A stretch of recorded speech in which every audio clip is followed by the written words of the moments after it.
Umelia kwa muda mrefu, sasa inatosha. Maana yupo Yesu awezaye fanya mambo ya kutisha. Hata kama unateswa na magonjwa ya kufisha, ukikutana na Yesu yanaondoka.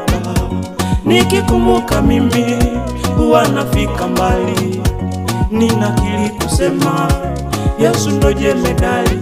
Amenishindia vita ile niloshindwa kwa muda mrefu. Alinipa uvumilivu, sasa ninakula mbivu. Ukikutana na Mungu atakushindia. Mateso unayopitia atayaondoa. Nilipokutana na Yesu mimi alinibadilisha. Ya kale yakapita, akanifanya kuwa mpya. Hata kufika hapa ni huruma za